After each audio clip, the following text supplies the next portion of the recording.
Well, Pep Guardiola, of course, enjoyed phenomenal success as both a player and a head coach at FC Barcelona. Still calls them the best club in the world. Speaking after last night's win over Wolves, the now Manchester City head coach, of course, says whoever becomes the new president at the Camp Nou will bring success back to the club. For me, the best club in the world for the fact, the sentimental issue, and I'm pretty sure Barcelona is come back stronger in a short time, and just the new president has to lead the confidence on everyone and join the team again, one for the fans all together, and they're going to be the club that we are. So I'm looking forward the election next Sunday, and hopefully the president we choose will be okay. Well, let's get more on the situation at Barcelona. Life is never dull in Catalonia. Let's cross live to speak to Pete Jenson, who joins us now.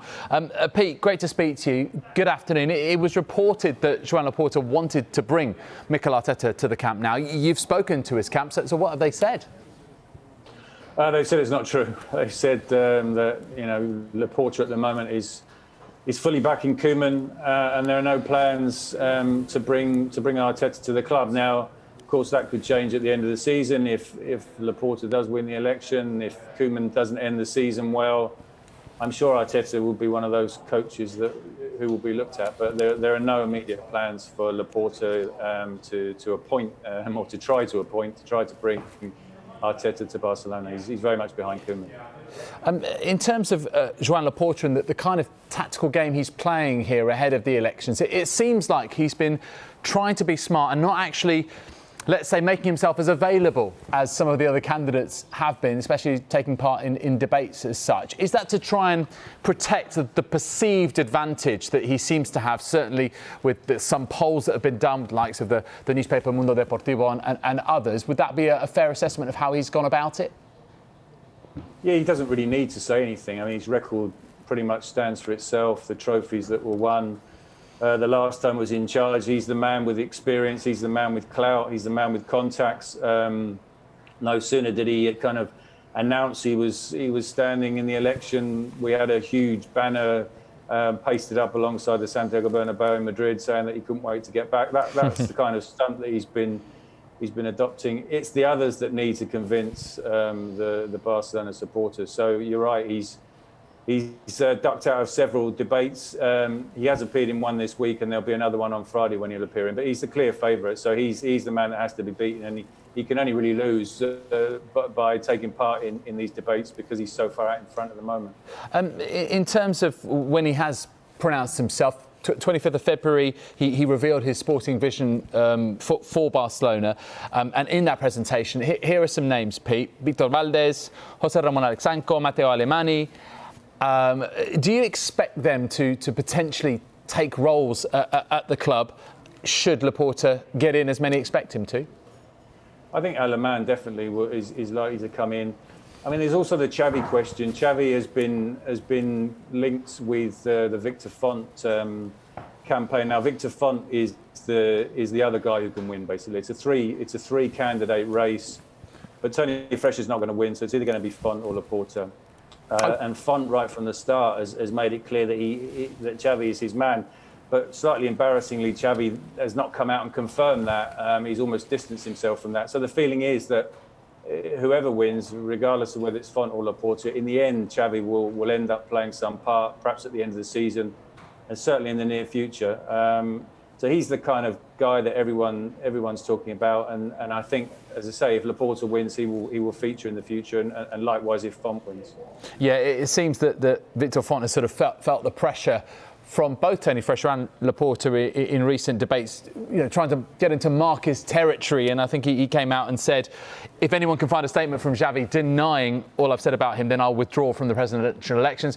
No one has done that as of yet, and he remains in the races in second place as it stands. Let's talk about matters on the pitch. Of course, Barcelona have to overturn a 2-goal deficit in the Copa del Rey against Sevilla, a side who they recently played and beat. How important is this game for Ronald Koeman in terms of trying to get silverware this season?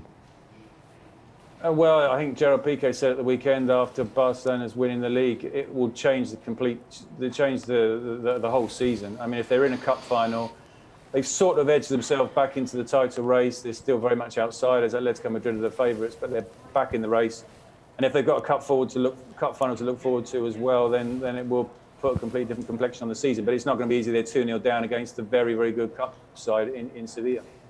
What about the La Liga salary caps situation? There's been more this morning on that, and in fact all of the top teams, the so-called big three, have had those lowered. So Real Madrid down by 48 million, Barcelona down by 35 million euros, Atletico down by 34 million euros. But what about for Barca? Because of course they are strapped for cash. What impact will this have on them? Yeah, it's a 35 million reduction in the salary limit that's imposed by the league. They actually broke the limit last season and sort of got away with it because of the coronavirus. Their current salary wage bill is about 390 million, so they need to bring that down to around 347 million. I think they don't need to be told that they need to do that by the league. I think they're well aware. We know the debt situation that they're in. They have to find around 260 million euros by the end of June. Well, they're probably not going to be able to find that money by the end of June. So they're going to have to sit down. Whoever wins the election is going to have to sit down with the banks and various financial institutions that they owe money to and renegotiate those debts. So they're well aware that that was already the situation. And obviously Lionel Messi, if he's going to stay at the club, needs a new contract. It's not going to be anywhere near the same levels of the contract that he was given in 2017. And they're going to try and sell players, but it's not going to be easy. They tried to sell players last summer and it wasn't possible.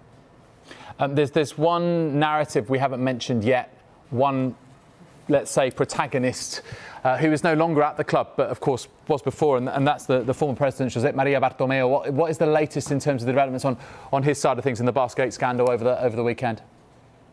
Well, as we know, the police raided the Camp Nou on Monday. And there are some leaks from what they've found and some suggestions that there are emails that do back up the claim that the club employed a company supposedly to monitor the club's impact on social media, but that was in fact used to put out disparaging stories about opponents of the president.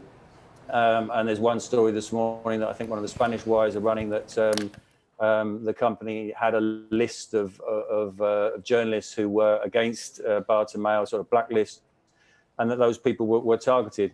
So it doesn't look good for him. I think in terms of proving that that this company was also behind Twitter accounts that ran negative stories about Bartomeu's opponents, I'm not sure in the end that's going to be enough to land him in trouble. But if it is found, if it is proved that the club, when he was the president, paid more money than they should have done for the services of this company, then that's a different story. And obviously that's corruption, and that puts him in a lot of trouble.